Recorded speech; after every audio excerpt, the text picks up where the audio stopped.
She had rehearsed the errand all afternoon, whispering it to herself as she walked the narrow path through the trees. Deliver the ledger, say thank you, leave before dark. It was a simple task, one she'd done before, yet tonight her steps felt heavier, as if the ground itself were asking her to slow down. The sky was already dimming, the last light caught in the branches like amber. When the cabin came into view, a soft glow leaked from the doorway, lantern light warm against the cool air. She hesitated, fingers tightening around the leather-bound book pressed to her chest. The door stood slightly ajar. She paused, listening. The forest was quiet, save for a faint sound from within, water sloshing, a low hum of movement. She assumed he was finishing chores. Everyone bathed near the hearth in winter, it was the warmest place. She took a breath and stepped inside, meaning to announce herself. I'm sorry, she began, but the words caught. Steam hung in the air, gentle and pale. He turned at the sound of her voice, fully clothed, surprised, dignity intact, and stopped short.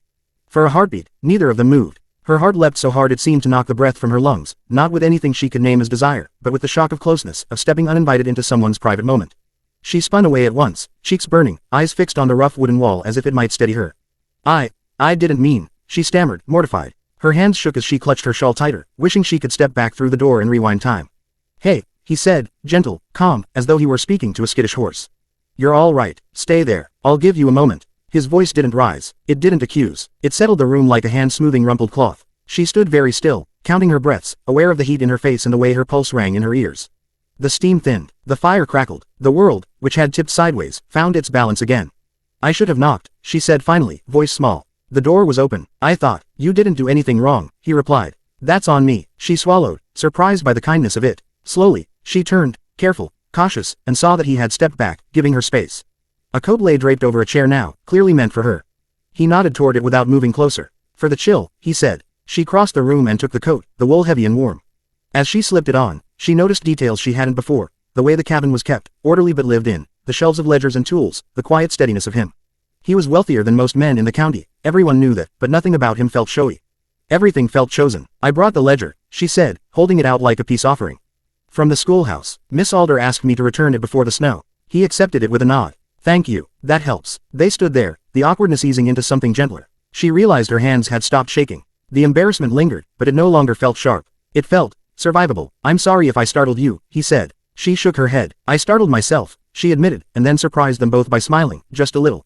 He smiled back, small, genuine. What's your name? She told him, saying it felt different this time, as if the name belonged to someone braver than the girl who'd stepped through the door moments earlier. He repeated it once, as if committing it to memory. Outside, the light faded. Inside, the lantern burned steady. The moment that could have unraveled into rumor or shame had instead become something quieter, something that hummed with possibility. She knew she should leave, and she would, but as she turned toward the door, she felt it, a change she couldn't explain, a sense that a path had opened, not behind her, but ahead. Thank you for coming by, he said, opening the door for her and standing aside. She stepped into the evening air, the coat still warm on her shoulders. As she walked away, her heart slowed, then lifted, not racing to escape, not pounding with fear, but moving forward, curious, awake. Behind her, the lantern light held. Ahead, the night felt less daunting. She didn't sleep much that night. Not because of fear, and not because of anything improper, only because her mind kept returning to the calm in his voice, the way the moment had steadied instead of shattering. She lay awake listening to the wind press against the window of her small room above the schoolhouse, wondering why a simple kindness could feel so loud. By morning, the snow had begun to fall, soft as ash, covering the paths she walked every day and making the world look newly written. At school, the children were restless, thrilled by the weather. She kept them busy with sums and reading, her voice steady even when her thoughts drifted. Every so often, she'd catch herself replaying the way he'd stepped back, the care in his movements. It struck her how rare it was, men who took space seriously, who knew that restraint could be a form of strength. The thought embarrassed her, so she focused harder on the chalkboard. After lessons ended, Miss Alder asked her to deliver a bundle of papers to the ranch. You're the only one who knows the way well enough in snow, she said apologetically. If you'd rather wait, it's all right, she replied, surprised to find she meant it. The walk took longer this time. Snow muffled the forest, bending branches low. When the cabin came into view again, smoke curled from the chimney in a familiar ribbon. She stopped a short distance away, steadying herself. This time, she knocked. Come in, his voice called. The room felt different in daylight, brighter, warmer, the steam gone. He stood near the table, sleeves rolled, sorting grain records. He looked up and smiled, not startled now, just glad. The coat she'd worn the night before hung neatly by the door. I brought the papers, she said. And the weather, he replied lightly. Looks like it followed you. She laughed before she could stop herself. The sound felt strange and wonderful, like testing a bridge and finding it solid. She handed over the bundle, and they stood there for a moment, neither in a hurry. Would you like tea? He asked. It's cold out. She hesitated, then nodded. If it's not trouble. No trouble, he said, already setting the kettle. They sat across from each other at the table, steam rising between their cups. Conversation came slowly at first, safe things. The school, the winter stores, the creek that froze too early this year. But with each exchange, the space between them softened. She noticed how carefully he listened, how he never interrupted, how he asked questions that showed he'd remembered what she said last time. "You're very young," he said eventually, not unkindly. "To be teaching on your own." She met his gaze. "I had to grow up quickly." He nodded, as if he understood more than she'd told him. "I did too. Different reasons." Silence settled. Not awkward, just thoughtful. Outside, the wind pushed snow against the windows. Inside, the cabin held steady. "I hope I didn't cause you trouble," she said after a moment. "The other night, people talk." "They can," he said. "But they won't hear it from me. And nothing happened that needs explaining." Relief loosened something in her chest she hadn't realized was tight. "Thank you." He studied his cup. "If anyone ever makes you uncomfortable, you tell me. I won't have it." The words were firm, not possessive, protective in a way that didn't cage her. She nodded, grateful, and felt a quiet trust take root. When she stood to leave, he walked her to the door again. This time, he didn't rush the moment. He handed her the coat, careful not to brush her hand. "Snow's getting heavier," he said. "Take the longer path by the creek. It's safer." "I will." She stepped outside, then paused. "I'm glad I knocked today." He smiled. "So am I." As she walked away, she realized something had shifted, not into certainty, not into promises, but into recognition. Whatever lay ahead would take time. It would require patience, boundaries, and care. But the path no longer felt lonely. It felt possible. The snow had fallen deep overnight, blanketing the world outside in pure white. The sun rose slowly over the horizon, turning the icy landscape gold. Mara's breath came in soft clouds as she made her way down the familiar path toward the cabin. Each step sank slightly into the snow, leaving a trail behind her that would soon vanish, but she didn't mind.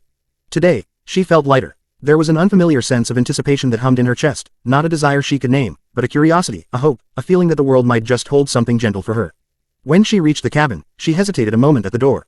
The soft glow of lanterns and the curl of smoke from the chimney seemed to welcome her, a stark contrast to the harsh cold outside. She knocked lightly, more out of habit than necessity. "Come in," his voice called, calm and steady. She pushed the door open and stepped inside, immediately aware of how cozy the cabin felt. Warm light danced across the wooden walls, reflecting off the simple furniture, and the aroma of fresh bread mingled with the lingering scent of pine from the fire. He was there, moving quietly, tending to the stove, the sleeves of his shirt rolled up, strong arms working with ease. Their eyes met, and for a moment, they both simply watched each other, acknowledging a familiarity that had begun to grow silently.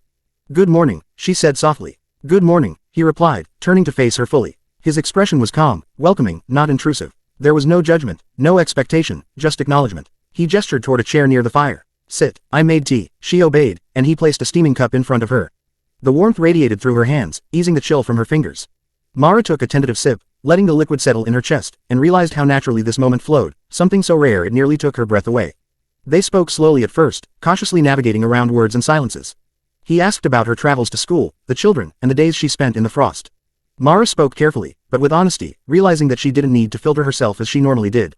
There was no trap here, no weighing of worth. For the first time in years, she felt free to exist just as she was. Eventually, their conversation grew more personal, softer. "You're brave," he said, almost offhandedly. "Not many young women would make their way alone through the snow like that." She laughed lightly, shaking her head. "Brave, or foolish, sometimes it's hard to tell the difference." He smiled. "I think you're brave. It takes courage to keep showing up." Her chest tightened at his words, a warmth spreading she couldn't quite name. The distance between them, both physical and emotional, began to shrink, though carefully, naturally. There was no rush here. No expectation, just presence, steady and unshakable. Hours passed, the snow continuing to fall outside, covering the world in silence. Mara found herself noticing the little things, the rough grain of the table, the way his hands moved when he worked, the soft sound of his boots against the cabin floor. She realized she was watching him, not with the flutter of nervousness she had felt the first night, but with curiosity, with respect, with a dawning understanding that this man, who had seemed so distant, had quietly become a part of her sense of safety. "I should go," she said at last, realizing the day was slipping away. He stepped closer, walking her to the door, but stopped just short, respecting her space. "You're welcome here," he said, softly. "Whenever you need to come." The words weren't just polite, they carried weight. They carried a promise. Mara felt her heart swell in a way she had never known. "Thank you," she whispered. She wasn't sure what she was thanking him for, protection, kindness, trust, but it didn't matter. It felt like everything. As she stepped out into the snowy air, she looked back at the cabin. The light from the window glowed like a beacon, a sign that someone was waiting, that someone cared. And in that quiet moment, she realized something profound. She didn't feel the need to run. She didn't feel the need to escape. Instead, she felt a sense of belonging, fragile but real, as if this place, and the man who inhabited it, could become a home she hadn't dared to imagine before. Her steps were lighter now as she walked through the snow, her mind replaying the small gestures, the calm voice, the gentle eyes that had watched without judgment. Each memory was a brick, slowly building a foundation of trust and hope. The world outside the cabin could remain cold and unpredictable, but inside, she had found warmth. By the time she reached the bend in the path leading back to her home, Mara knew something had changed irrevocably. It wasn't romance yet, it wasn't love in its full form. But it was the beginning. A delicate, unspoken understanding, a tether that pulled her heart forward, a quiet promise that she could finally lean on someone without fear. And somewhere in the back of her mind, she knew that tomorrow, when the snow lay deeper and the winds howled sharper, she would return to that cabin. Not out of necessity, not out of fear, but because for the first time in her life, she wanted to.